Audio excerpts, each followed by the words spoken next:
আসসালামু আলাইকুম। সবাই কেমন আছেন? যারা আমার ভিডিও দেখেন তাদেরকে অনেক অনেক ধন্যবাদ। আজকে রান্না করব আমি নুডলস। বাচ্চারা একটু বাসায় হালকা পাতলা একটু জাল দিয়ে বলতেছে, আম্মু একটু নুডলস রান্না করে দাও।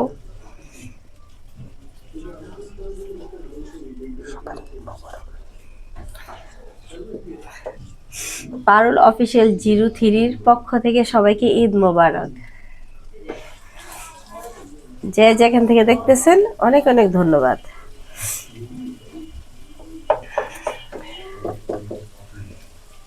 আজকে ঈদের দ্বিতীয় দিন, বাসায় ছিলাম না, বাচ্চাদেরকে নিয়ে ঘুরতে গেছিলাম না। এখন বাচ্চারা হঠাৎ করে বলতেছে, আম্মু একটু নুডলস রান্না করে দাও। তাই তো এই রাত্রে নুডলস রান্না করে দিতেছি।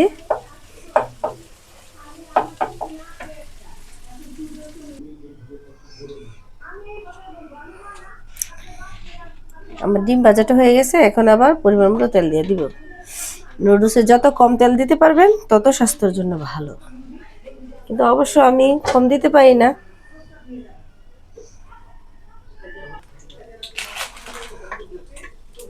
তেল গরম হয়ে গেছে, এখন পেঁয়াজ দিয়ে দিব।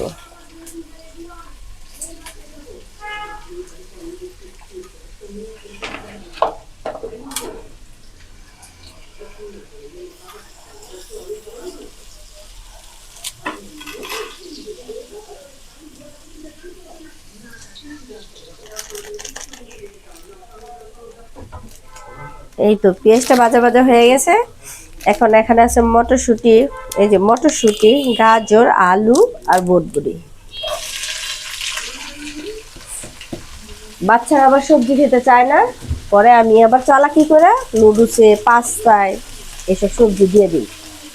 ওদের নুডলসটাও খাওয়া হলো, সবজিটাও খাওয়া হলো।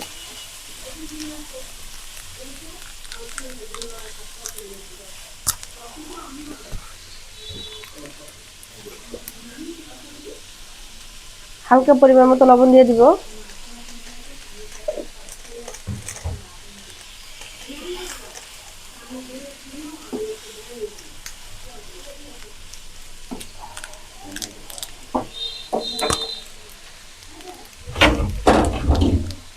এখন ডাকনা দিয়ে দিব। এই তো টমেটো দিয়ে দিতেছি, সবজিটা আবার সিদ্ধ হয়েছে প্রায়। আমি এখন দিয়ে দিব যে কাঁচা মরিচ।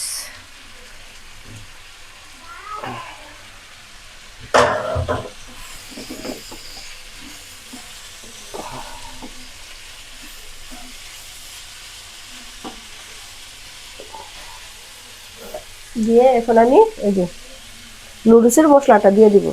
অনেকে আবার এই যে নুডলসের মধ্যে দেয় মশলাটা, বুঝছো? নুডলসে না দিয়ে যদি সবজিটার মধ্যে দেয়, তাহলে নুডলসের সাথে সুন্দর করে মিশা যায়। দিয়ে এই যে আর একটু ভালো করে নাড়াচাড়া দিয়ে, তাতে টেস্টটা ভালো হয়। অনেক ভালো লাগে। আর একটু ভালো নাড়াচাড়া দিয়ে এই দেখো, এখন আমি ঢাকনা দিয়ে ডেকে আর একটু সিদ্ধ করে নিব।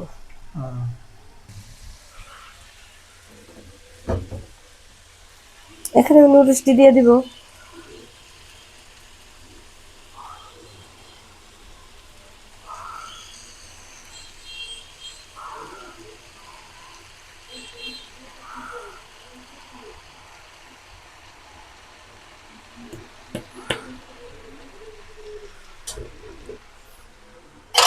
এখন দিয়ে দেবো ডিম ভাজা।